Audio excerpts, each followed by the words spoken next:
Hi everyone, let's crack one day exams Hindi में। मैं प्रदीप आपका स्वागत करता हूं। Welcome to the study 24.7। दोस्तों, हमने भौतिक विज्ञान की जो सीरीज स्टार्ट की थी, उस सीरीज का आज ये 6वां लेक्चर है। इससे पहले हमारे 5 लेक्चर पूरी तरह से ख़त्म हो चुके हैं। उन लेक्चर्स में हमने फिजिक्स की 2 यूनिट को पूरी तरह से कवर कर दिया है और तीसरी यूनिट भी हमने स्टार्ट कर ली थी। आज ये जो क्लास है, इस क्लास में हम तीसरी यूनिट का पॉइंट नंबर 3 सदिश और अदिश राशियां डिस्कस करेंगे। देखो, भौतिक राशियां अगर हम आधार दिशा को लें, भौतिक राशियों का डिवीजन अगर हम करें और आधार हम दिशा को रखें, तो भौतिक राशियां 3 प्रकार की होती हैं: सदिश राशि, अदिश राशि और प्रतिदिश राशि। प्रतिदिश को प्रदिश भी कहते हैं, इंग्लिश में उसको टेंसर कहते हैं। स्केलर, वेक्टर और टेंसर क्वांटिटी। जैसा कि आप यहाँ देख सकते हो कि भौतिक राशियाँ और इनका डिवीज़न हमने किस आधार पर किया है, तो भौतिक राशियों का डिवीज़न हम दिशा के आधार पर करने वाले हैं। तो डायरेक्शन के आधार पर भौतिक राशियाँ 3 प्रकार की होती हैं, उनको हम लिखते हैं। आप भी हमारे साथ नोट्स बनाते रहना। देखो, भौतिक राशियाँ और इनका डिवीज़न हम दिशा के आधार पर करने वाले हैं। तो पहले नंबर पर निकल के आएगा अदिश राशि। अदिश राशि। अदिश राशि किसको कहते हैं? SCALAR, scalar quantity. दूसरी होती हैं सदिश राशि, सदिश राशि। सदिश राशि को इंग्लिश में VECTOR, वेक्टर क्वांटिटी कहा जाता है। और तीसरी जो है वो है प्रतिदिश राशि, प्रतिदिश राशि। प्रतिदिश राशि या फिर इन्हीं को हिंदी में प्रदिश कहा जाता है, प्रदिश राशि। इसको इंग्लिश में टेंसर, TENSOR, टेंसर क्वांटिटी। तो हमने यहाँ पर ये पहली बार नाम सुना होगा कि सिर्फ टेंसर क्वांटिटी जैसा भी कुछ होता है, तो टेंसर क्वांटिटी भी होती है। हमें पहले सदिश और अदिश पढ़ लेना है डिटेल में, और अंत में हम पढ़ेंगे टेंसर क्वांटिटी क्या होती हैं और इनके क्या एग्जाम्पल्स हो सकते हैं। तो पहले हम इनका तुलनात्मक अध्ययन करेंगे। हम समझेंगे सर, सदिश और अदिश को हम एक साथ पढ़ेंगे। तुलनात्मक अध्ययन करने में फ़ायदा ये होता है कि सर इनकी जो एक बेहतर अंडरस्टैंडिंग बन पाती है। तो चलिए हम पहले तुलनात्मक अध्ययन करते हैं। देखो, इनका अध्ययन करने से पहले हमें पहले 2 शब्द जानने पड़ेंगे। 2 शब्द क्या हैं? एक तो है परिमाण, एक शब्द है परिमाण, जिसको इंग्लिश में मैग्नीट्यूड कहा जाता है, और दूसरा है दिशा। दूसरा है दिशा। देखो, दिशा तो सब जानते हैं, दिशा से तो हर एक व्यक्ति परिचित होगा कि डायरेक्शन क्या है। कहते हैं कि आप उत्तर दिशा में चले जाओ, पूर्व दिशा में चले जाओ, या फिर 60 अंश, उत्तर से 60 अंश चले जाओ। इस तरह से डायरेक्शन होती हैं, दिशा सब जानते हैं। यहाँ पर जो जानने वाला शब्द है वो है परिमाण। आखिरकार ये परिमाण, जिसको हम इंग्लिश में मैग्नीट्यूड कहते हैं, सर ये क्या होता है? जैसे एग्जाम्पल के तौर पर मैं आपसे बताऊं कि यहाँ एक दीवार है, यहाँ एक दीवार है, और इस दीवार को एक व्यक्ति है वो धक्का लगा रहा है। यहाँ पर एक व्यक्ति है, बहुत मेहनत करके यहाँ पर एक व्यक्ति इस दीवार को धक्का दे रहा है, धक्का लगा रहा है। और हमने अगर ये पूछा कि ये व्यक्ति कितना धक्का लगा रहा है, हमने अगर आपसे ये पूछा कि ये व्यक्ति कितना धक्का लगा रहा है, कितना ये बल लगा रहा है, तो आपने कहा कि सर ये जो बल है, ये जो बल लगा रहा है, ये 10 न्यूटन का बल लगा रहा है, 10 न्यूटन का बल लगा रहा है। तो बल में ये जो हमने लिखा है 10 न्यूटन, तो यहाँ जो आंकिक मान है, न्यूमेरिकल वैल्यू है 10, ये जो 10 है, इसी 10 को हम परिमाण कहते हैं। परिमाण, ये बल का परिमाण है, मैग्नीट्यूड है। इसका मतलब, परिमाण का मतलब क्या हुआ कि किसी भी राशि का आंकिक मान होता है, जो न्यूमेरिकल वैल्यू होती है, उसी को परिमाण कहते हैं। जैसे अगर हमने इससे बोला कि आप अपना वजन बताइए, तुम्हारे अंदर कितना द्रव्यमान है, द्रव्यमान। तो अगर इस व्यक्ति ने कहा कि सर मेरा 50 किलोग्राम द्रव्यमान है, तो हम ये कहें कि सर ये क्या है, ये तो सर द्रव्यमान है। और हम ये पूछें कि सर इसका आंकिक मान कितना है, मैग्नीट्यूड कितना है, तो हम मात्र बोलेंगे सर आंकिक मान है उसका ये 50। ये है आपका परिमाण, परिमाण। तो हमें यहाँ से इतना समझ में आया कि सर दिशा क्या होती है वो हम पहले से जानते हैं। यहाँ हम नहीं जानते थे, तो एक शब्द था परिमाण। तो परिमाण को समझाने के लिए मैंने बताया है कि सर आंकिक मान न्यूमेरिकल वैल्यू किसी भी भौतिक राशि की न्यूमेरिकल वैल्यू को ही परिमाण कहते हैं। और दिशा से हम भली भांति परिचित हैं कि डायरेक्शन क्या होती है। थोड़ा सा एक बात यहाँ समझ, इसको थोड़ा सा डिटेल में समझेंगे। जब मैं प्रतिदिश राशियाँ पढ़ाऊंगा तब मैं इस दिशा के थोड़ा सा डिटेल में जानकारी दूंगा कि ये क्या होती है ये। लेकिन हम यहाँ पर परिमाण को समझ चुके हैं कि आखिरकार परिमाण क्या होता है। अब हम यहाँ पर इनका तुलनात्मक अध्ययन करते हैं कि आखिरकार सर ये सदिश क्या होती है और अदिश क्या होती है। सदिश और अदिश का तुलनात्मक अध्ययन करते हैं। हम यहाँ पर बात करें कि सर यहाँ दिशा, आप ये कहोगे कि सर अदिश राशि हम किसको कहेंगे? अदिश राशि हम उसको कहेंगे जिसके अंदर दिशा तो नहीं होती है, या हम जिस राशि को व्यक्त करने के लिए या जिसके पूर्ण ज्ञान के लिए हमें डायरेक्शन की आवश्यकता नहीं पड़ती। मतलब अगर किसी व्यक्ति ने हमसे कोई सवाल पूछा और उसके उत्तर में हमने उसको मात्र परिमाण बताया, हमने मात्र उसको परिमाण बता दिया कि इतना है, और आप अगर सेटिस्फाइड हो गए, जिस व्यक्ति ने सवाल पूछा है वो सेटिस्फाई हो गया कि हाँ भाई ठीक है, मैंने जितना सवाल पूछा था उतना उसका उत्तर मुझे मिल गया, तो हम ये समझेंगे कि उस राशि को केवल परिमाण की आवश्यकता हो रही है।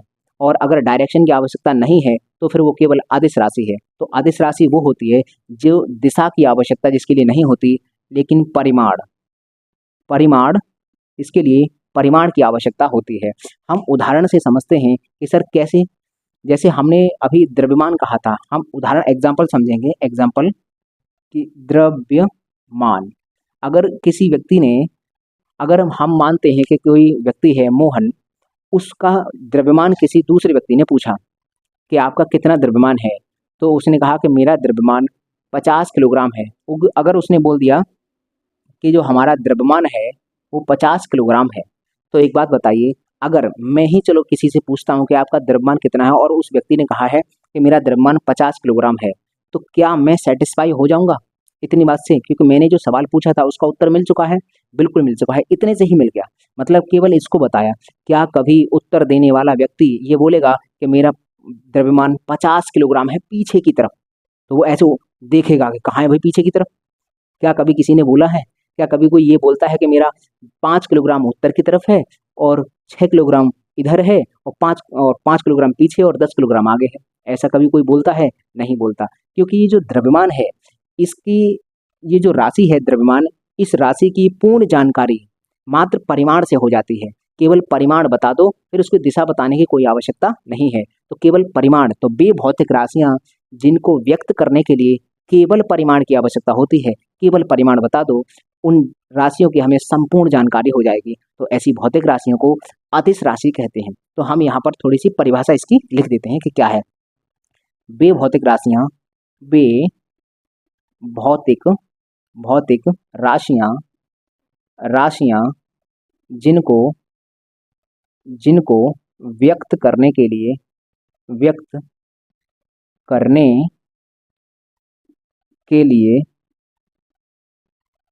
केवल परिमाण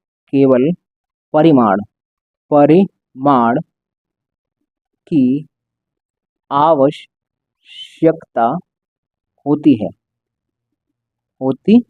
है, दिशा की नहीं। अदिश राशि कहते हैं। अदिश राशि कहलाती हैं। ये हमारी अदिश राशियों की परिभाषा हो गई कि ऐसी भौतिक राशियां जिनको व्यक्त करने के लिए या जिनके पूर्ण ज्ञान के लिए हमें केवल परिमाण आप बता दो, बस परिमाण बता दोगे तो हमें उसकी पूरी जानकारी हो जाएगी। ऐसी राशियों को अदिश राशियां कहते हैं। कोई ये नहीं कहता है कि मेरा 5 किलोग्राम द्रव्यमान इधर है कि उधर है कि इस दिशा में है कि उस दिशा में है, कोई कभी नहीं कहता है। अगली हमारी सदिश राशियों की बात करते हैं। अभी यहाँ एग्जाम्पल्स आएंगे, अभी और आगे बात चलेंगे, लेकिन मैं यहाँ सदिश राशियों की बात करता हूँ। सदिश राशियाँ क्या होती हैं कि सर सदिश राशियाँ वे होती हैं जिनको व्यक्त करने के लिए या जिनके पूर्ण ज्ञान के लिए दिशा भी होना आवश्यक है, दिशा की आवश्यकता पड़ती है, और उसी के साथ साथ परिमाण भी बताना जरूरी है, तब हमें उस राशि की पूर्ण जानकारी हो पाएगी। न तो जैसे मान लीजिए अगर हम किसी व्यक्ति से काम करवाना चाहते हैं और वो काम किसी सदिश राशि पर डिपेंड करता है, और उस काम को करवाने के लिए मैंने उसको केवल परिमाण बताया, दिशा बताई नहीं, तो वो व्यक्ति भटक सकता है, और जरूरी नहीं है कि वो पहली बार में ही काम को पूरा कर दे। काम वो काम को करने के लिए भटक जाएगा अगर हमने दोनों को नहीं बताया तो। अगर हमने दिशा को छुपा लिया तो वो काम करने से भटक सकता है। कैसे भटक सकता है, एक एग्जाम्पल से समझते हैं। जैसे मान लीजिए कि ये हमारे पास एक दरवाज़ा है। ये हमने कहा कि ये हमारे पास दरवाज़ा है, लेकिन ये दरवाज़ा एक स्पेशल टाइप का दरवाज़ा है। ये खुलता कैसे है, ये इधर खुलेगा और ये इधर खुलेगा। मतलब दोनों को इस तरह से अगर खींचेंगे तो खुलेगा, और दोनों को एक साथ खींचेंगे तभी खुलेगा।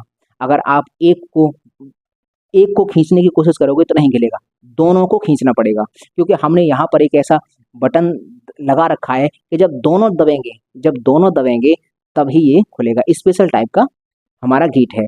और यहाँ पर एक दादाजी बैठे हैं, मान लीजिए ये हमारे दादाजी बैठे हैं कोई भी, और यहाँ पर ये चश्मा लगाकर बैठे हैं, और यहाँ एक छोटू खड़ा है, और इससे दादाजी ने कहा कि जाओ छोटू दरवाज़ा खोल दो। छोटू ने कहा कि दादाजी दरवाज़ा ज़्यादा बड़ा तो नहीं है, मेरी क्षमता के बराबर तो है। तो दादाजी ने कहा कोई बात नहीं, ज़्यादा बल नहीं लगाना, मात्र 15 न्यूटन का बल लगाना है, और उतना तुम आराम से लगा सकते हो। तो दादाजी ने बता दिया कि आप इस पर 15 न्यूटन का बल लगाना। और ये बच्चा बहुत जल्दबाज था, इसने पूरी बात सुनी ही नहीं कि ये दौड़ गया खोलने के लिए। अब ये खोलने जब आया तो यहाँ पर उसने बहुत कोशिश कर ली, क्योंकि ये तो बताया नहीं कि 15 न्यूटन का बल लगाना तो है, लेकिन लगाना कैसे है। तो उसने साधारण तौर पर दरवाजा बाहर की तरफ खुलता है, बाहर की तरफ खोलने की कोशिश की, नहीं खुला। अंदर की तरफ धक्का लगाने की कोशिश की, नहीं खुला। फिर एक दरवाजे को खींचने की कोशिश की, नहीं खुला। दूसरे दरवाजे को उधर खींचने की कोशिश की, नहीं खुला। मतलब ये थक हार के वापस दादाजी के पास आ गया। दादाजी हमसे तो दरवाजा खुला नहीं। तो दादाजी ने कहा कि बेटा हम पूरी बात बता रहे थे, तुमने पूरी बात सुनी ही नहीं, पहले पूरी बात तो सुन लेते। पूरी बात ये है कि ये जो 15 न्यूटन का बल है, 15 न्यूटन का बल लगाना किधर है ये तो पूछ लेते।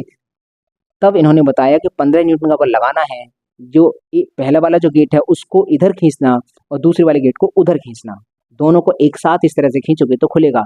तब ये समझ में आया कि अच्छा इस तरह से खुलेगा, तभी जाके खुल पाएगा। तो एक बात बताइए, जब दादाजी ने इसको दिशा नहीं बताई थी तो क्या ये भटक गया था? बिल्कुल भटक गया था। ये पहली बार में इस काम को नहीं कर पाया, और यदि जैसे ही इसको दिशा बताई वैसे ही इसने ये काम कर दिया। तो इसका मतलब ये है कि ये ऐसी जो बल है ना, बल ये क्या है, एक तरह का बल है, बल की बात कर रहा है। तो बल एक ऐसी राशि है, एक ऐसी भौतिक राशि है जिसको व्यक्त करने के लिए या जिसके पूर्ण ज्ञान के लिए या बल के माध्यम से कोई काम करवाना है तो वो काम पूरा तब होगा जब हम दिशा और परिमाण दोनों बताएंगे, क्योंकि ये राशि सदिश है। तो यहाँ से हमें समझ में आया कि सदिश राशि को बताने के लिए या सर इसकी जानकारी होने के लिए, पूरी जानकारी होने के लिए सर दिशा के साथ साथ परिमाण, दिशा और परिमाण दोनों होने चाहिए, तब जाकर हम उस काम को करवा पाएंगे। अब आप कहोगे सर बल को एक और तरीके से डिफाइन कर दो कि सदिश और अदिश क्या होता है। तो हम एक और एग्जांपल लेते हैं। जैसे मान लीजिए आपका कोई दोस्त है और उसको गोली लग गई है, वो मरने ही वाला है, और आप उसके पास में आप बैठे हो और रो रहे हो कि हाय तुझे क्या हो गया, मैं तेरी जुदाई का गम नहीं सह पाऊंगा, तमाम आंसू बहा रहे हो और छाती पीट पीट के रो रहे हो। लेकिन जाते हुए दोस्त ने जैसे ही वो जा रहा था, जाने ही वाला था, उससे पहले कुछ बोला। उसने कहा कि मेरी बात को सुन, रोना बाद में। उसने कहा कि विवेक भाई, कि अपना जो पुराना खेत है, जो हमने दोनों ने मिलकर लिया था, उस खेत पर एक आम का पेड़ है। आम के पेड़ से 10 मीटर की दूरी पर मैंने एक खजाना गाड़ रखा है। अब जो रो रहा था छाती पीट पीट के, वो कह रहा था अभी मैं तेरी जुदाई का गम नहीं सह पाऊंगा। अरे वांडिया, जो ये कर रहा था कि मैं तेरी जुदाई का गम नहीं सह पाऊंगा, अब वो कह रहा है कि तू अब जा, तेरी जुदाई का गम सह लूंगा, क्योंकि खजाना पता चलेगा ना, का खजाना। लेकिन वो दौड़ गया। वो कुछ और कहने वाला था, लेकिन वो पूरी बात सुनी ही नहीं। दोस्त ने कहा अब तो खजाना हो गया, अब तो करोड़पति बनेंगे, बड़े बड़े अमीर लोगों से उठना बैठना होगा।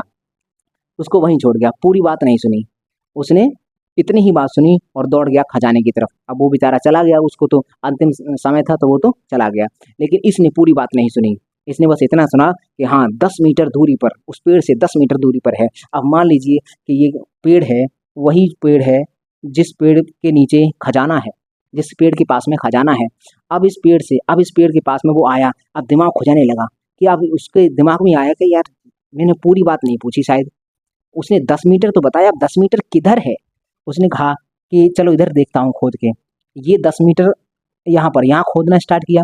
वो खोद रहा है, खोद रहा है, खोद रहा है, कुछ नहीं निकला। उसने कहा कि शायद यहाँ नहीं हो, शायद इधर हो। 10 मीटर इधर खोदा, यहाँ पर खोदा, फिर खोदते गया, खोदते गया, खोदते गया। 10 मीटर बहुत मेहनत करनी पड़ी, लेकिन फिर भी यहाँ कुछ नहीं मिला। उसने कहा कि शायद इधर हो 10 मीटर, 10 मीटर इधर हो। यहाँ खुदाई करना प्रारंभ की, खोदता रहा, लेकिन यहाँ पर भी उसको कुछ नहीं मिला। उसने कहा कि अरे बहुत दिक्कत हो गई, मैं एक बात अगर थोड़ा रुक के पूछ लेता कि किधर किधर खोदना है तो मुझे ये भटकाव नहीं होता। अब उसने मेहनत करके उसने कहा कि पीछे की तरफ देखता हूँ, 10 मीटर पीछे भी तो हो सकता है। तो यहाँ खुदाई करना स्टार्ट की, यहाँ पर भी नहीं मिला। अब उसको ये नहीं पता था, इसको इतना तो पता था कि 10 मीटर पेड़ से 10 मीटर की दूरी पर खजाना गाड़ रखा है। अब 10 मीटर किधर गाड़ रखा है, बस ये नहीं बताया। अब मैंने इधर गाड़ा है, इधर गाड़ा है कि इधर है, इधर है। चलो इतनी बात तो है कि चलो 10 मीटर की दूरी पर मैं ऐसा सर्कल बना दूंगा खोद खोद के। अब यहाँ पर एक और समस्या है, 10 मीटर पेड़ के अंदर भी तो हो सकता है, नीचे पृथ्वी के अंदर भी तो होता है। 10 मीटर नीचे, 10 मीटर इसके नीचे, 10 मीटर इस डायरेक्शन में, 10 मीटर इस डायरेक्शन में, हर डायरेक्शन में हजारों पॉइंट होंगे ऐसे ही 10 मीटर के। कितना खोद लेगा? जब तक खोदेगा तब तक कंगाल हो जाएगा, अमीर तो बाद में हो पाएगा, ये कंगाली से पहले मर जाएगा। तो कुल मिलाकर ये है कि ये व्यक्ति भटकाव हुआ कि नहीं हुआ। तो क्योंकि हमने ये डायरेक्ट इसको दूरी तो बताई। एक बात बताओ, 10 मीटर ये पेड़ से क्या ऐसे मापेगा? ये पेड़ है, यहाँ से 10 मीटर ऐसे घूमते हुए ये 10 मीटर कवर हो गया, ऐसे नापेगा क्या? 10 मीटर नापेगा तो सीधा ही मापेगा, स्केल रखे सीधा ही मापेगा, तो ऐसे तो नहीं मापेगा। जब ऐसे हम मापना स्टार्ट कर दें कि रास्ते की लंबाई, तो वो तो दूरी होती है, ये सीधा मापेगा, इसको बोलते हैं विस्थापन। जब भी हम किसी चीज को एकदम सीधी डिस्टेंस बताते हैं, सीधी उस चीज के बीच के मिनिमम डिस्टेंस बताते हैं, तो ये विस्थापन होता है। तो ये जो उसने 10 मीटर बताया था वो था विस्थापन। विस्थापन 10 मीटर था, लेकिन लेकिन इस विस्थापन की दिशा उसने जानकारी नहीं की, वो बिना दिशा के भग आया जल्दी से। अब बेचारा भटक गया कि मुझे इधर खोदना है, उधर खोदना है, इधर खोदना है, उधर खोदना है, बहुत दिक्कत हो गई। इसका मतलब ये है कि ये जो विस्थापन है, विस्थापन भी सदिश राशि होती है। हम 4 सदिश राशियों को पढ़ेंगे, बल, वेग, विस्थापन, त्वरण। तो उसमें विस्थापन सदिश है, तो भाई विस्थापन को बताने के लिए भी हमारे पास डायरेक्शन होनी चाहिए, न तो व्यक्ति भटक जाएगा। पहली बार में अगर तुम काम करवाना चाहते हो तो हो ही नहीं पाएगा, इसकी संभावना ना के बराबर है, बहुत मिनिमम संभावना होगी। मतलब अगर यहाँ 1000 कोशिश करेगा तो उन 1000 कोशिश में मात्र एक कोशिश सफल होगी, लेकिन जरूरी नहीं कि 1000 कोशिश हो, यहाँ तो तमाम कोशिश हो जाएंगी। तो इसका मतलब सर असफल होने की संभावना बढ़ जाती है अगर तुमने सदिश राशि का दिशा को छुपा लिया। अगर सदिश राशि की दिशा छुपा ली तो व्यक्ति भटक सकता है। तो मैंने यही कहा था कि ऐसी भौतिक राशियां जिनके पूर्ण ज्ञान के लिए या जिनके माध्यम से कोई काम करवाया जाए तो उस काम को एक ही बार में करवाने के लिए दिशा और परिमाण दोनों बताने पड़ेंगे, तब जाकर वो काम हो पाएगा, तब जाकर वो काम एग्जैक्ट हो पाएगा। जैसे तुमने देखा होगा कि जैसे तुम्हारी चलाते चलाते गाड़ी रुक गई, गाड़ी बंद हो गई, और गाड़ी है आपकी ढक्का प्लेट, धक्का, जब तक उसको धक्का नहीं लगेगा, धक्का नहीं देंगे, तब तक गाड़ी चलेगी नहीं। अब गाड़ी रुक गई, अब आपने देखा कि सुनसान एरिया है, कोई है नहीं, अब गाड़ी स्टार्ट हो तो हो कैसे? सामने से 4 पहलवान चले आ रहे थे, लेकिन वो चारों पहलवान यहाँ से बिल्कुल खाली थे, बस उनसे जितना बोला जाएगा उतना ही काम करते थे। 4 एकदम हट्टे कट्टे पहलवान चले आ रहे थे, तुमने देखा तो मुस्कुरा गए कि चलो इनसे काम करवा लेंगे, इनसे धक्का लगवा लेंगे। अब आया पहलवान, चारों पहलवान आके खड़े हो गए। मान लीजिए आपकी ये गाड़ी है, मान लीजिए ये आपकी गाड़ी है, और यहाँ चारों पहलवान आके खड़े हो गए। अब उन्होंने कहा कि भाई क्या दिक्कत है? उन्होंने कहा कि यार गाड़ी बंद हो गई है, इसको थोड़ा धक्का लगाना है, स्टार्ट करवानी है। उन्होंने कहा कोई बात नहीं, आप अंदर बैठो, अभी धक्का देते हैं गाड़ी में। तो बेचारे यहाँ से बिल्कुल खाली थे, धक्का देना था। तो जैसे ही वो व्यक्ति अंदर बैठ गया और इन्होंने इधर साइड से, चारों ने साइड से धक्का लगाकर गाड़ी को पलट रख दिया। मतलब साइड से धक्का लगाया और गाड़ी, मतलब जो गाड़ी थी वो पलट दी। अब ये बेचारा अंदर से निकला हड़बड़ा के, अरे भाई ये क्या कर दिया तुमने? गाड़ी, मतलब हमारी जो गाड़ी थी अच्छी खासी नई गाड़ी खरीदी थी, तुमने पलट दी। वो बोले तुमने ही तो कहा था धक्का देना, धक्का दे दिया। अरे फिर ये कहेगा कि अरे मूर्खो, धक्का देना है, पीछे से धक्का देना था। मतलब उसको धक्का के बारे में ये तो बता दी कि धक्का लगाना है, बॉडी सॉडी देखी तो समझ आ गया ये इनकी क्षमता है, परिमाण इनको बताने की आवश्यकता नहीं है। चलो परिमाण हमें दिख रहा है कि इनका पास परिमाण है, लेकिन दिशा भी तो बताना जरूरी है।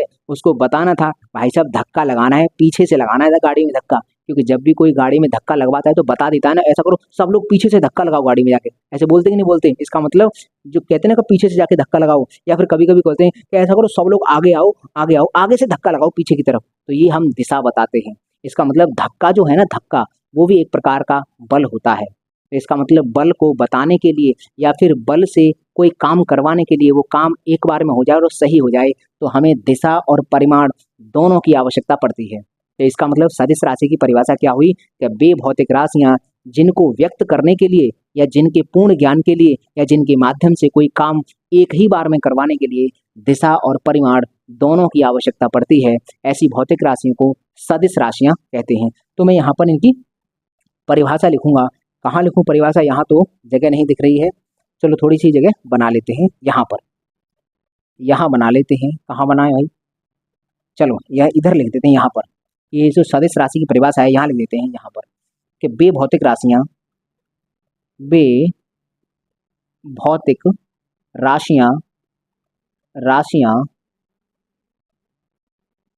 जिन्हें व्यक्त करने के लिए व्यक्त करने के लिए दिशा तथा परिमाण दोनों दोनों की आवश्यकता आवश्यकता होती है। देखो ये परिभाषा मैंने तो यहाँ लिख दी है, मेरी यहाँ पर जगह थी, आप इसके नीचे ही लिखोगे क्योंकि सदिश की परिभाषा है तो हम इसी लाइन में लिखेंगे। ये तो एग्जाम्पल्स हैं, इनको बनाना चाहो तो बना सकते हो, वरना ये समझाने के लिए मैंने बनाए हैं। सदिश राशियां क्या होती हैं? वे भौतिक राशियां जिनको व्यक्त करने के लिए हमें दिशा और परिमाण दोनों की आवश्यकता होती है, सदिश राशियां कहलाती हैं। तो ये इसकी परिभाषा हो गई। और अदिश राशियों की परिभाषा ये हो गई। सदिश राशियों के हमको 4 उदाहरण याद रखने, हमेशा जीवन में 4 उदाहरण कभी मत भूलना।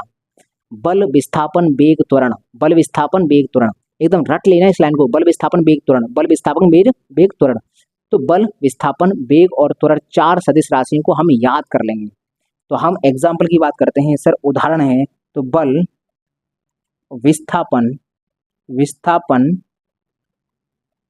और वेग और त्वरण, बल विस्थापन वेग त्वरण। इसमें हमने बल और विस्थापन को तो समझ लिया, लेकिन सर विस्थापन को अभी डिटेल में समझना बाकी है गति वाले चैप्टर में, वहां पर हम इस डिस्प्लेसमेंट से क्वेश्चन भी बहुत सारे करेंगे। तो हमें अभी सदिश राशियों की परिभाषा समझ में आई, सदिश राशियों के 4 एग्जाम्पल हमें याद रखने, अभी 4 ही याद कर रहे हैं। जैसे जैसे फिजिक्स आगे बढ़ेगी वैसे वैसे मैं बताता रहूंगा कि ये सदिश है, ये सदिश है, ये सदिश है। तो ये सदिश के उदाहरण हैं बल विस्थापन वेग त्वरण, ये 4 याद कर लेने हैं।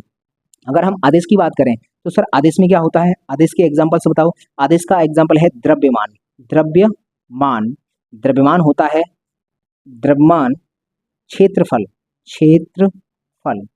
अच्छा, कोई अगर आपसे अगर कोई पूछेगा आपके खेत का क्षेत्रफल कितना है, तो आप क्षेत्रफल यही तो कहोगे कि 1 एकड़, 2 एकड़, या हमारा 100 वर्ग मीटर है, या ऐसे बोलोगे। मतलब कुल मिलाकर ये परिमाण ही बताओगे। ऐसा तो नहीं कहते कि हमारा जो खेत है वो 5 वर्ग मीटर उत्तर में है, 6 वर्ग मीटर पूर्व में है, और इस तरह से दिशा बताते हो क्या? कोई नहीं बताता है। तो ये जो क्षेत्रफल है इसको बताने के लिए दिशा की कोई आवश्यकता नहीं पड़ती। हम यहाँ पर एक और समझेंगे कि सर अदिश राशियाँ, एक और परिभाषा इसकी हो सकती है, संसार की वे भौतिक राशियाँ जो जिनकी दिशा सदैव निश्चित रहती है, वो भी अदिश होती हैं। तुम कहोगे सर डायरेक्शन फिक्स रहेगी उनकी, जैसे विद्युत धारा, विद्युत धारा की दिशा सदैव निश्चित है। सर विद्युत धारा इलेक्ट्रॉन की गति के विपरीत चलती है, प्लस से माइनस की तरफ सर विद्युत धारा चलती है। सर ये इसकी धारा है, तो वो एक धारा, इसकी धारा की जो दिशा फिक्स है, इसलिए ये एक अदिश राशि है। और दूसरा दाब, दाब की दिशा भी फिक्स रहती है। दाब हमेशा तल की ओर लगाया जाता है, चाहे कोई भी तल हो, जिधर तल होगा तल की ही ओर लगाया जाएगा। तल जमीन में है तो जमीन की तरफ, तल इधर है तो इधर की तरफ, मतलब दाब की दिशा हमेशा तल की तरफ होती है, वो भी फिक्स है। इसका मतलब सर दाब जो होता है, दाब भी एक अदिश राशि है। और समय, समय भी अदिश राशि है। समय की कोई इसकी दिशा फिक्स है। तुम कहोगे सर समय की दिशा कैसे फिक्स है? समय हमेशा वर्तमान से भविष्य की तरफ चलता है। इसकी डायरेक्शन हमेशा वर्तमान से भविष्य की तरफ होती है। क्या समय लौटता है? क्या समय टर्न मारता है या रुकता है? कुछ नहीं, वैसे इसकी दिशा फिक्स है। इसका मतलब ये भी सर अदिश राशि है। और अगला है यहाँ पर विद्युत धारा। विद्युत धारा एक है विद्युत धारा।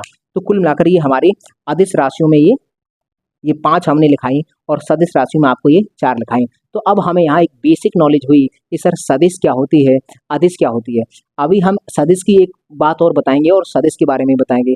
सदिश हम उसको कहेंगे वो राशि ऐसा भी हो सकता है कि सर ऐसी राशियाँ हों सर जिसके पास दिशा भी है और परिमाण भी है लेकिन वो सदिश नहीं है। ऐसी भी कुछ राशियाँ हैं जिनके पास दिशा भी होती है, परिमाण भी होता है, लेकिन वो सदिश राशियाँ नहीं होती हैं। दूसरा, तो सर क्यों नहीं होती हैं इसका भी हम रीजन समझेंगे। और यहाँ पर अदिश राशियाँ की जो ये उदाहरण मैंने बताया कि वो भी अदिश राशियाँ कहलाती हैं जिनकी दिशा सदैव निश्चित होती है, वो भी अदिश राशियाँ कहलाती हैं। तो आप एक काम करो, इनका पहले स्क्रीनशॉट लो, उसके बाद में इसको ये जो ग्राफ आगे बढ़ता जा रहा है तो मैं इसको आगे बढ़ाऊंगा, आप पहले इसका स्क्रीनशॉट लीजिए। तो चलिए अब हम अगला पॉइंट समझ लेते हैं कि अदिश और सदिश का अगला पॉइंट क्या हो सकता है। देखो यहाँ पर मैंने अभी आपको लिखाया था कि अदिश राशियाँ उनको भी कहते हैं जिनकी दिशा निश्चित होती है, वो भी हम लिख लेते हैं। वे राशियाँ जिनकी जिनकी दिशा सदैव निश्चित होती है वे भी अदिश कहलाते हैं। अदिश कहलाती हैं। ये हमारा अदिश के बारे में बात हुई कि वे राशियां जिनकी दिशा सर सदैव निश्चित रहेगी वो भी सर अदिश होंगी। और अगला कि सर मैंने ये कहा था कि सर एक ऐसी भी राशि होगी जिसके पास डायरेक्शन भी है और जिसका परिमाण भी है लेकिन वो सदिश नहीं होगी। ऐसी राशियां हैं। ऐसी है हमारे पास एक राशि जिसका नाम है विद्युत धारा। क्योंकि विद्युत धारा के पास एक परिमाण रहता है, हम कहते हैं कितना धारा है, तो आप बोलेंगे 10 एम्पियर, 20 एम्पियर, 5 एम्पियर, ये तो बताओगे। और साथ ही साथ हम उसकी दिशा भी जानते हैं, उसकी दिशा भी है, दिशा है सर प्लस से माइनस की तरफ उसकी डायरेक्शन रहती है। तो सर विद्युत धारा तो परिमाण भी रखती है और दिशा भी रखती है, तो फिर इसको हम सदिश क्यों नहीं कहते हैं? क्योंकि सदिश होने के लिए एक और कंडीशन है। सदिश होने के लिए एक और कंडीशन है। सदिश होने की क्या कंडीशन है कि वे राशियां जो दिशा तथा परिमाण दोनों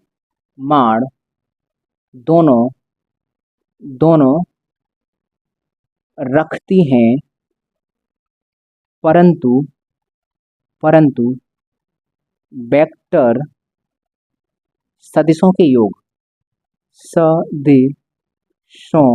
के नियम का पालन नहीं करती हैं। मतलब वे राशियां जो दिशा तथा परिमाण दोनों रखती हैं परंतु सदिशों के योग के नियम का पालन नहीं करती, वे भी अदिश कहलाते हैं। अदिश होती हैं, वे भी अदिश होती हैं। तो कुल मिलाकर ये भी हमको परिभाषा समझ में आए कि सर वो भी अदिश होती हैं। अब एग्जाम्पल इसमें क्या है, तो इसमें है विद्युत धारा। जैसे मान लीजिए कि सर ये है विद्युत धारा आई,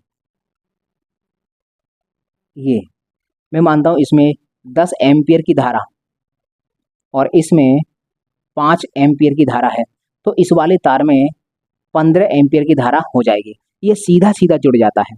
वेक्टर इस तरह से नहीं होता है।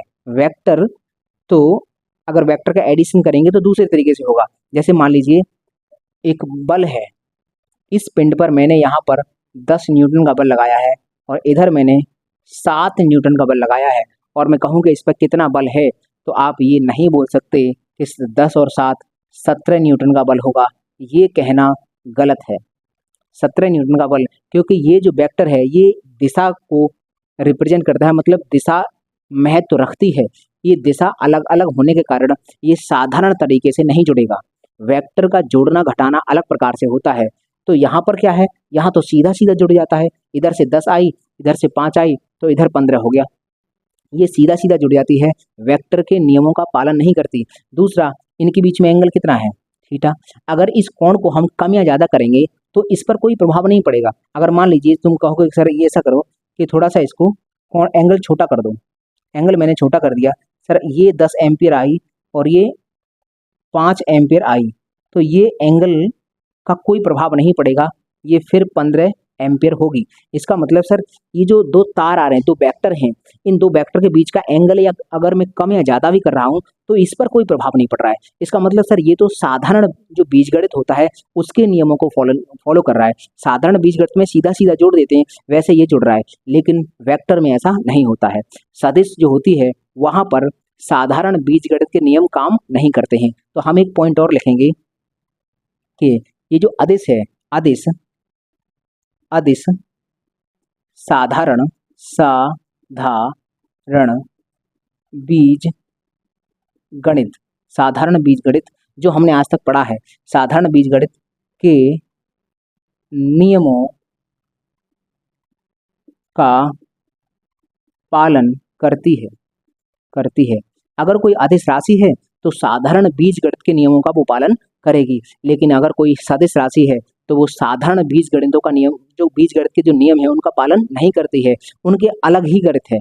इसीलिए तुमने पढ़ा होगा वेक्टर अलजेब्रा, एक पूरी किताब है वेक्टर अलजेब्रा, क्योंकि वेक्टर जो होता है ना सदिश, तो सदिश की एक अलग ही अलजेब्रा है, उनका अलग ही बीजगणित होता है। तो हम यहाँ लिख देंगे कि सदिश साधारण बीज गणित के नियमों का पालन नहीं करता। तो हमने यहाँ समझा कि जो सदिश है वो साधारण बीजगणित के नियमों का पालन नहीं करता है, सदिशों का जो बीजगणित है अलग है, उसको हम वेक्टर अलजेब्रा कहते हैं, और अदिश साधारण बीजगणित के नियमों का पालन करते हैं। अगर हम बात करें कि सर ये 5 किलोग्राम और प्लस 5 किलोग्राम, अगर हम इसको जोड़ना चाहें तो 10 किलोग्राम ही होगा, 10 किलोग्राम ही होगा, यहाँ डायरेक्शन का कोई काम नहीं। लेकिन बल को अगर जोड़ना चाहें तो बल देखो अलग अलग हो सकता है। जैसे मैंने कहा इस पिंड पर एक बल इधर लग रहा है 11 न्यूटन और एक बल इधर लग रहा है 5 न्यूटन, बताइए कितना परिणामी होगा। तो तुम कहोगे सर बल ये 5 है ये 11 है तो सर 16 न्यूटन हो गया। ऐसा बिल्कुल नहीं है, क्योंकि ये सदिश राशि है, दिशाओं का यहाँ ध्यान रखना पड़ेगा, क्योंकि इसका जो जोड़ना घटाना है इसका इस तरह से नहीं होता है जिस तरह से इन अदिश राशियों का हो जाता है, इसकी एक अलग ही अलजेब्रा है, तो हम उसको बोलते हैं वेक्टर अलजेब्रा। तो हम पहले इसको समझो, यहाँ पर क्या है कि सदिश राशि तो हमने ये पढ़ ली, सदिश के 4 एग्जाम्पल पढ़ लिए और इसके भी कुछ एग्जाम्पल्स पढ़ लिए, लेकिन यहाँ पर हमें थोड़ी सी वेक्टर अलजेब्रा की समझ होनी चाहिए। तो सदिश के बारे में थोड़ी सी और एक्स्ट्रा जानकारी करेंगे, क्योंकि अगर हम भौतिक विज्ञान पढ़ रहे हैं तो थोड़ा ऊपर पढ़ के छोड़ देना ये हमारे लिए बेवकूफ़ी होगी। अगर हम भौतिक विज्ञान पढ़ ही रहे हैं तो थोड़ी जो वेक्टर अलजेब्रा है उसको भी थोड़ा समझ लेते हैं कि सर इसका किस तरह से रिप्रेजेंटेशन होता है और किस तरह से सर हम इसका एडिशन करते हैं, किस तरह से सब्ट्रैक्शन होता है, किस तरह से इसका गुणा होता है, किस तरह से भाग होता है। तो थोड़ी सी वेक्टर अलजेब्रा के बारे में जानकारी करेंगे। पहले आप इसका स्क्रीनशॉट लो, उसके बाद में थोड़ी सी जानकारी आपको वेक्टर अलजेब्रा की दूंगा। तो चलिए इसका स्क्रीनशॉट लीजिए। तो चलिए अब हम वेक्टर अलजेब्रा को समझ लेते हैं कि आखिरकार ये अलजेब्रा क्या होता है। ये साधारण अलजेब्रा से बिल्कुल अलग होता है। तो देखिए यहाँ पर सबसे पहले वेक्टर का प्रतीक, सबसे पहले हम इसमें पॉइंट नंबर 1 समझेंगे कि आखिरकार वेक्टर का प्रतीक क्या होता है, सिंबल क्या होता है वेक्टर का। तो वेक्टर को हम एक इस तरह से एरो से दिखाते हैं। जैसे एक बार के लिए मैं आपको एक एग्जांपल बताता हूँ। ये हमारे पास एक बोर्ड है और इस पर लिखा है रामगढ़ और यहाँ लिखा है 5 किलोमीटर। रामगढ़ 5 किलोमीटर, ये रास्ता था, यहाँ एक रास्ता था और ये चौराहा है और इसी चौराहे पर ये बोर्ड लगा है और इस पर लिखा है रामगढ़ 5 किलोमीटर। अगर कोई व्यक्ति यहाँ खड़ा है और ये बोर्ड यहाँ लगा है, इसको थोड़ा जूम करके मैंने ये दिखाया है, मैंने ये दिखा दिया है कि जूम करके कि ये जो बोर्ड है और इस बोर्ड पे लिखा है रामगढ़ 5 किलोमीटर। तो अगर यहाँ पर कोई भी दिशा दिखाने के लिए कोई चिन्ह नहीं है तो व्यक्ति भटक सकता है कि रामगढ़ 5 किलोमीटर लेकिन किधर, तो कहाँ है। तो यहाँ पर दिशा दिखाने के लिए हम इस एरो का चिन्ह का इस्तेमाल करते हैं कि रामगढ़ जाना है 5 किलोमीटर लेकिन जाना इस रास्ते पर है, इधर जाना है। तो इसी प्रकार से ये है हमारे सदिश का प्रतीक। वेक्टर को हम इस चिन्ह एक एरो के माध्यम से दिखाते हैं। जहाँ ये जो एरो है ये एरो हेड है, ये कहलाता है सिर, ये कहलाता है सिर, एरो हेड है ये सिर कहलाता है। और ये इसकी कहलाती है टेल, पूंछ, ये वेक्टर की पूंछ है और ये वेक्टर का सिर है। अगर हम बात करते हैं सर यहाँ से लेकर यहाँ तक की जो लंबाई है, ये जो वेक्टर की लंबाई है, वेक्टर की लंबाई, ये जो वेक्टर की लंबाई है, ये वेक्टर की लंबाई ये राशि के परिमाण, ये किसी राशि के परिमाण को रिप्रेजेंट करती है। ये जो वेक्टर की लंबाई है ये परिमाण को दिखाती है और ये हेड है, इसका ये सिर है, ये दिशा को दिखाता है। तो जिस तरह से हमने यहाँ से देखा कि इसके बगैर यहाँ जानकारी अधूरी थी, व्यक्ति भटक सकता था, तो व्यक्ति भटके ना इसलिए हमने ये डायरेक्शन के लिए एरो दिखाया। तो सदिश का निरूपण भी एक तीर के चिन्ह से करते हैं, जहाँ ये सिर होता है, ये पूंछ होती है और वेक्टर की जो लंबाई है वो परिमाण को व्यक्त करती है और ये जो हेड है वो इस दिशा को दिखाता है। ये जो सिर है ये दिशा दिखाता है, दिशा, ये डायरेक्शन बताने वाला चिन्ह है। अब अगर हम बात करते हैं कि सर ये है किसी राशि के ऊपर कोई चिन्ह नहीं लगा है तो हम कहेंगे सर ये अदिश है, ये हम कहेंगे कि ये अदिश है। और अगर मैंने इसके ऊपर एक तीर का चिन्ह लगा दिया तो हम ये कहेंगे कि अब ये सदिश बन चुका है, क्योंकि ये वेक्टर यहाँ बता रहा है कि इसके पास कुछ परिमाण भी है और ये एरो हेड ये डायरेक्शन को व्यक्त करता है। तो इसका मतलब ये है ये सदिश है, ये सदिश है। और अगर हमने कहीं पर ये लिखा ए वेक्टर और ये, इसको ए वेक्टर का मॉड पढ़ते हैं, ए वेक्टर का मॉड, लेकिन ये किसको व्यक्त करता है तो सदिश का परिमाण, ये सदिश के परिमाण को ही बताता है कि आखिरकार सदिश की लंबाई कितनी है। तो हम इसको ए वेक्टर पढ़ें या इसको बराबर में केवल ए लिख दें। अगर हमने केवल ए लिखा है तो इसका मतलब ये है कि ये वेक्टर का परिमाण है, और अगर ऐसे लिखा है ए वेक्टर का मॉड तो ये भी वेक्टर के परिमाण को ही व्यक्त करता है। तो अभी हमने समझा पॉइंट नंबर 1 कि आखिरकार वेक्टर का प्रतीक क्या होता है। इस तरह से एरो होता है और अगर किसी राशि के ऊपर एरो लगा दिखा तो हम ये बोल देंगे कि ये सदिश राशि है। अदिश के ऊपर कभी आपको एरो लगा नहीं दिखेगा। जैसे एग्जाम्पल के तौर पर मैं मानता हूँ ये व्यक्ति है, ये मुस्कुरा रहा है, इसका नाम है मोहनलाल, ये मोहनलाल है।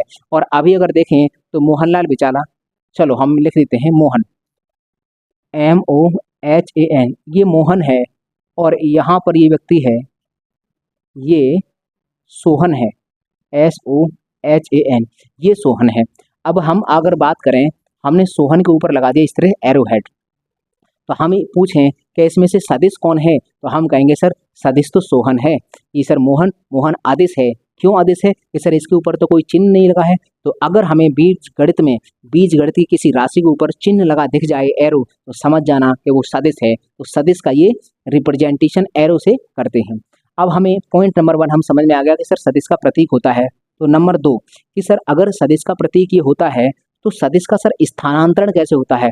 रेलवे के एग्जाम में एक बार ये प्रश्न पूछा जा चुका है कि सदिशों का स्थानांतरण किस तरह से करते हैं। तो सदिश का स्थानांतरण समांतर करते हैं, उस सदिश के समांतर करते हैं कि अगर सवाल ऑप्शन थे कि सदिश के समांतर करेंगे, सदिश के लंबवत करेंगे, सदिश से 30 अंश के कोण पर करेंगे, सदिश से 50 अंश के कोण पर करेंगे। इस तरह से ऑप्शन अगर ऑप्शन आपको दे देगा तो आप कंफ्यूज हो जाओगे कि आखिरकार सदिश का स्थानांतरण कैसे करें। तो हम पहले बताते हैं क्या होता है। तो पहले पॉइंट लिखते हैं कि सदिश का स्थानांतरण, सदिश का स्थानांतरण हमेशा उसके समांतर ही किया जाता है। इस पर अंडरलाइन करना, इस पर इसको ध्यान से देखना। ये एग्जाम में क्वेश्चन पूछा जा चुका है कि सदिशों का अगर हम स्थानांतरण करें, एक जगह से दूसरी जगह पर ले जाएं, तो हमेशा उसको उसके समांतर, उसी के समांतर ले जाएंगे। जैसे मान लीजिए हम एक यहाँ पर आपको सदिश बनाते हैं, ये है सदिश, ये वेक्टर है। मान लेता हूँ कि इस वेक्टर का ये एरो हेड है और ये इसकी पूंछ है। अगर मुझे इसे कहीं ले जाना है तो मैं इसी ऐसे ही ले जाऊंगा, ऐसे ही कहीं ले जाऊंगा, इसी तरह से कहीं पर भी ले जा सकता हूँ। लेकिन ये कभी भी ऐसा नहीं हो सकता कि इसको मैं यहाँ से ले जा गया और ऐसे कर दिया, तो ये गलत हो जाएगा। अगर ये इस तरह से है तो ये समांतर ही जाएगा। इसका मतलब सदिश का जो स्थानांतरण है वो हमेशा उस सदिश के समांतर ही करते हैं। अगर मैं ये मान लो कि यहाँ पर ये अर्थ है, अर्थ के 60 अंश का कोण बना रहा है। ये वेक्टर है, मान लो एफ वेक्टर, अगर ये अर्थ के साथ 60 अंश का कोण बना रहा है और इसको अगर खिसका के मैं इधर ले जाऊंगा, मान लीजिए मैंने इसको यहाँ ले आया, तो अगर यहाँ चेक करूंगा तो यहाँ भी 60 अंश का ही कोण ये बनाएगा। इसको मैंने स्थानांतरण कर दिया, मतलब इस यहाँ से उठाकर मैं इधर ले गया, तब भी ये 60 अंश का ही कोण बनाएगा। तो सदिश का जो स्थानांतरण होता है वो हमेशा समांतर होता है। ये एग्जाम में क्वेश्चन पूछा जा चुका है। तो पॉइंट नंबर 2 हमें समझ में आ गया कि सर सदिश का जब स्थानांतरण करेंगे तो इस तरह से समांतर करेंगे। अब तीसरा पॉइंट है हमारे पास, तीसरा पॉइंट है सदिश, सदिश, सदिशों के बीच का कोण, कि आखिरकार सर सदिशों के बीच का कोण कैसे निकालते हैं। अगर हम दो सदिश राशियां हैं, दो सदिश हैं, तो उनके बीच का हम एंगल कैसे निकालेंगे। तो हमें यहाँ एक गाना याद आएगा, जैसे आपने एक गाना सुना होगा, जिंदड़ी बेहाल वे रस्ते पे नैन वे, आजा सावरिया आ आ आ, पूछ से पूछ मिला हो, पूछ से पूछ मिला, पूछ से पूछ मिला, नैन से नैन, यहाँ नैन मिलाने की बात नहीं है, यहाँ पर पूछ से पूछ मिलाई जाती है। क्योंकि भाई साहब जब दो सदिशों के बीच का कोण हम निकालते हैं तो हमेशा उन दो वेक्टर की पूंछ को जोड़ देते हैं तो एंगल निकाल देते हैं। जैसे मान लीजिए एक हमारे पास ये वेक्टर है, ये है ए वेक्टर और ये है बी वेक्टर, और अगर हमें इनके बीच का कोण निकालना है तो इनकी पूंछ से पूंछ मिलाएंगे। ये इसकी पूंछ है, ये इसकी पूंछ है, जरा मिला के चेक करो। हम इसका स्थानांतरण करते हैं, पैरेलल स्थानांतरण, ए उठा के ले गए हम यहाँ पर इस ए वेक्टर को, ये इसकी इसी के स्थानांतर सदिश समांतर हम इसको ले गए। हमने इस बी को उठाया, बी वाले को उठाया और यहाँ पर इसके समांतर कर दिया, समांतर ये कर दिया। ये ए वेक्टर है और ये बी वेक्टर है, तो इनके बीच का ये एंगल अगर बाई चांस हमने इसको मापा तो ये 30 अंश बना, तो हम कहेंगे सर ए वेक्टर और बी वेक्टर के बीच का कोण कितना हुआ, 30 अंश का कोण हो गया। तो यहाँ से हम निकाल सकते हैं। तो ये पूछेगा कि सर सदिशों के बीच का कोण कैसे निकालते हैं। तो सदिशों के बीच का कोण हम जब पूंछ से पूंछ मिलाएंगे तब सदिशों के बीच का कोण निकलेगा, और जब हम सिर से सिर मिलाएंगे तो क्या सर सिर से सिर मिलाकर भी सदिशों के बीच में कोण निकाला जा सकता है। तो बिल्कुल, जैसे एक एग्जांपल मानता हूँ कि सर एक ये वेक्टर है और एक ये हमारे पास वेक्टर है, मैं मानता ये दोनों का एरो हेड है, यहाँ पर 60 अंश का कोण है। मैंने कहा कि सर ये दो वेक्टर हैं, इनका सिर से सिर मिल रहा है तो इनके बीच में एंगल सर 60 है, तो क्या मैं ये बोल सकता हूँ कि सर इनके बीच का कोण 60 अंश होगा। बिल्कुल बोल सकता हूँ। तुम कहोगे सर कैसे, आपने अभी बताया कि सर पूंछ से पूंछ मिलाते हैं, जब पूंछ से पूंछ मिलाएंगे तभी जाकर उनके बीच का एंगल निकल के आएगा। सर यहाँ तो सिर से सिर मिल रहा है तो यहाँ पर एंगल भी 60 अंश होगा क्या। देखो मैं बताता हूँ, जैसे हमें ये मालूम है सर पूंछ से पूंछ मिलाते हैं तब तो निकलता है एंगल, तो जरा इसको शिफ्ट करके पूंछ से पूंछ इनकी मिलाकर देखो, ये इसकी पूंछ है, ये मान लो ए वेक्टर है और ये हम मानते हैं बी वेक्टर है। तो हम एक काम करते हैं, इस ए वेक्टर को शिफ्ट करते हैं और यहाँ ले जाएंगे, लेकिन पैरेलल समांतर शिफ्ट करेंगे। तो इसको समांतर शिफ्ट किया और ये आ गया है, मान लो ये ए वेक्टर अब यहाँ आ गया है, मान लीजिए ये ए वेक्टर ये आ चुका है, लेकिन ये इसके समांतर ही होगा, ये इसके समांतर ही होगा। तो आपने अगर यहाँ अभी नहीं दिख रहा हो तो थोड़ा सा इसको मैं आगे बढ़ाता हूँ, इसको भी थोड़ा आगे बढ़ा देता हूँ और इसको भी थोड़ा सा आगे बढ़ा देता हूँ। अब तुमको जरा कुछ नजर आ रहा होगा, दो समांतर रेखाएं, जब दो समांतर रेखाओं को एक तिरछी रेखा काटती है तो अंदर का जो कोण एकांतर अंतः कोण बराबर होते हैं। जहाँ जेड बनता है, ये जेड बन रहा है, तो अगर ये 60 है तो ये भी 60 अंश होगा।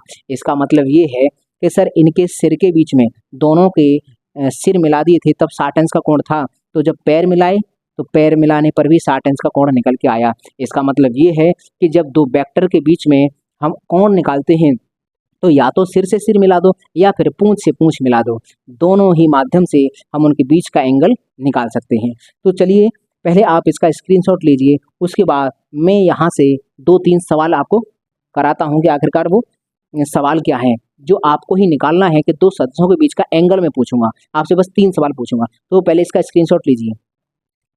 उम्मीद है कि आपने स्क्रीनशॉट ले लिया होगा। चलो मैं अब उन 3 सवालों को करता हूँ जिन 3 सवालों से आप ये समझोगे कि दो सदस्यों के बीच का आखिरकार एंगल कैसे निकाला जाता है।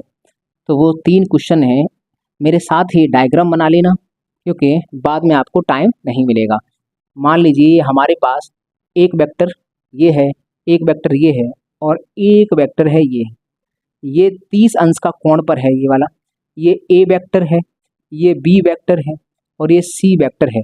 ये अच्छे हैं, मतलब अक्ष हैं, ये ए बी सी। यहाँ पर हमारे पास 3 सवाल हैं। पहला सवाल ए वेक्टर कॉमा बी वेक्टर के बीच का एंगल बताना है। सर दूसरा सवाल बी वेक्टर और सी वेक्टर के बीच का कोण बताना है और तीसरा सवाल है सर सी वेक्टर और ए वेक्टर के बीच का कोण बताना है। तीनों ही कोण हमें बताने हैं। तो अब हम सबसे पहले बात करते हैं सर सी और ए के बीच में देख लें। चलो वो हम बाद में देखेंगे, पहले हमें साफ दिख रहा है सर बी सी। एक बी है ये बी वेक्टर है और ये सी वेक्टर है। सर बी वेक्टर का पूंछ ये है, क्योंकि दो इनके बीच का एंगल निकालेंगे, पूंछ से पूंछ मिलाते हैं।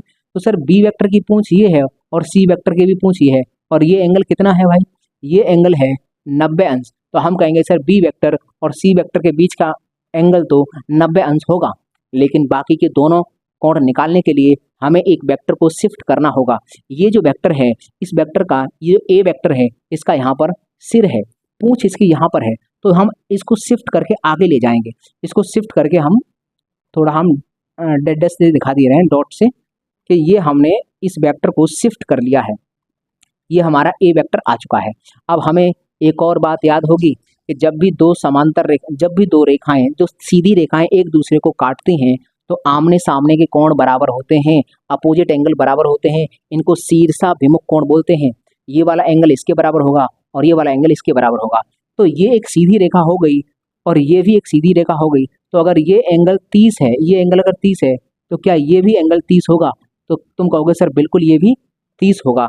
अब एक बात बताओ, ये लाइन और ये लाइन के बीच में यहाँ से पूरा ये 90 अंश होता है, ये पूरा 90 है, 30 इधर हो चुका, तो ये कितना बचा? ये वाला एंगल की बात करें तो ये बचा 60 अंश। अब हम बता देंगे क्योंकि अब क्या है, ए वेक्टर की पूंछ यहीं पर आ गई, सी वेक्टर की भी पूंछ ये है और बी वेक्टर की भी पूंछ यहाँ पर है। अब हम आराम से कोण निकाल सकते हैं। अब देखते हैं सर ए वेक्टर और बी वेक्टर। ए वेक्टर कहाँ है? ए वेक्टर ये आ गया, ए वेक्टर ये है और बी वेक्टर ये है। तो सर ये इनकी पूंछ दोनों की मिली है, तो यहाँ से लेके पूरा यहाँ तक का एंगल बताना है। तो यहाँ से लेके पूरा जब यहाँ आओगे तो 90 ये पड़ा और 60 ये पड़ा, तो 90 और 60 कितना होता है? 150। इसका मतलब सर इसका उत्तर हुआ 150 अंश। इनके बीच में बी वेक्टर और ए वेक्टर के बीच में 150 अंश का कोण हुआ। और अगला हम बात करते हैं सर सी और ए के बीच में। तो सर सी वेक्टर ये है और ए वेक्टर ये है, दोनों की पूंछ यहाँ पर है, तो इनके बीच में कितना एंगल फंसा है? 60। इसका मतलब सर ये 60 अंश का कोण बना।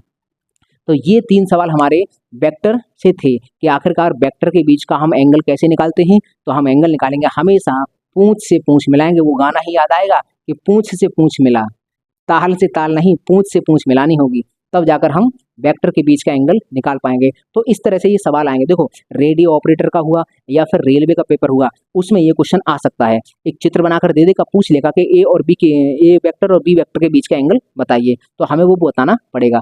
अब ये हो गया 3 पॉइंट हमारे हम डिस्कस हो गए।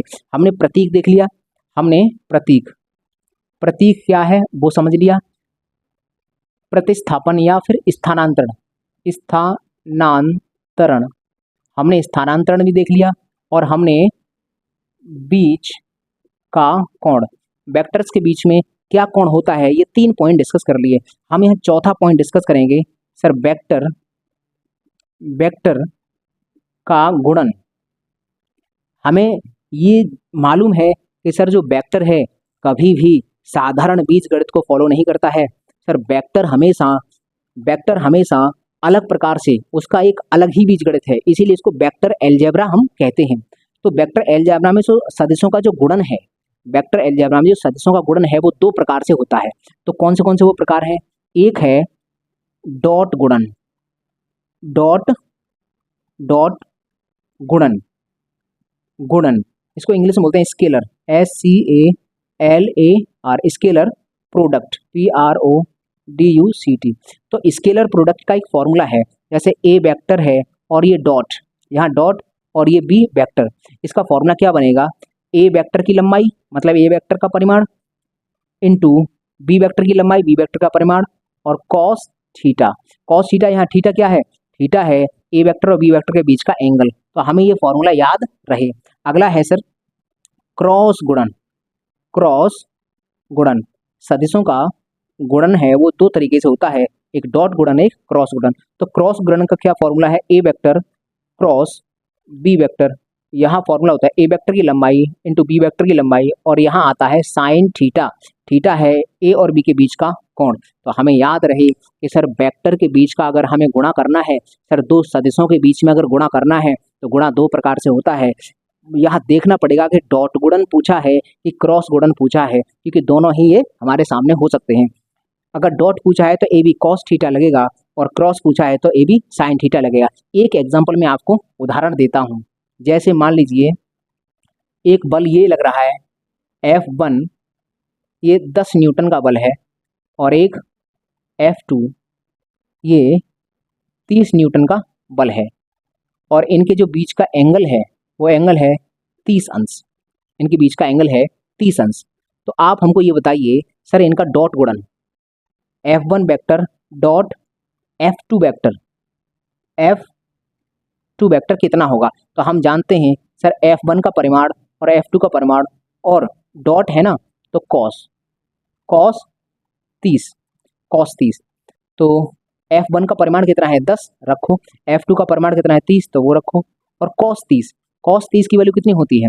√3/2, √3/2, ये कॉस 30 का मान होता है। तो हम इससे ये काट देंगे 15 बार, तो इसका मतलब 150 √3, ये इसका टोटल परिमाण आ गया। ये अगर हम बात करें सर इन्हीं दोनों का क्रॉस प्रोडक्ट बताना, F1 vector cross F2 vector, तो हम कहेंगे सर F1 इंटू F2, ये दोनों वेक्टर हैं, और यहाँ लगा दो सर साइन थीटा। तो F1 कितना है? F1 है सर 10 न्यूटन, 10 गुणा F2 कितना है? 30 है, तो सर 30 आ गया, और मल्टीप्लाई साइन थीटा। साइन 30 की वैल्यू कितनी होती है? साइन 30 का मान होता है आधा, तो 10 गुणा 30 गुणा 1/2, तो ये आ जाएगा 150। कुल मिलाकर यहाँ पर ये इतना आया। तो इसका मतलब ये है कि सर दो सदिश थे हमारे सामने, उनका अगर हम क्रॉस गुणन निकालेंगे तो अलग निकलता है, डॉट गुणन निकालेंगे तो अलग निकलता है। ये है तो वेक्टर का बीजगणित। अब देखो इसके बाद ये चौथा पॉइंट आएगा, ये चौथा है। इसके बाद जो पांचवा पॉइंट आएगा सर सदिशों का जोड़ना, एडिशन ऑफ वेक्टर, वो एक थोड़ा बड़ा है। और उसके बाद लास्ट बचेगा हमारा जो प्रतिदिश राशियां हमने पढ़ी थी। तो देखो ये क्लास काफ़ी लंबी हो जाएगी, तो हम आज इतना ही रखते हैं। अगली क्लास में वेक्टर का जोड़ना और घटाना किस तरह से होता है, और उनसे संबंधित किस तरह से न्यूमेरिकल आते हैं, वो भी हम अगली क्लास में पढ़ेंगे। और प्रतिदिश राशियाँ क्या होती हैं, इनके क्या एग्जाम्पल्स होते हैं, वो भी हम अगली क्लास में पढ़ेंगे, क्योंकि ये क्लास काफ़ी लंबी हो रही है। तो इसलिए आज की क्लास में हम इतना ही रखते हैं। उम्मीद है कि आप नोट्स बना रहे होंगे। लगातार आप इसी तरह से अपनी नॉलेज को एनहेंस करते रहिए और हमारे साथ लगातार जुड़े रहिए। तो चलिए आज इसका स्क्रीनशॉट और ले लीजिए। इसके बाद की जो क्लास होगी वो हमारी कल होगी। तो चलिए आप स्क्रीनशॉट लीजिए।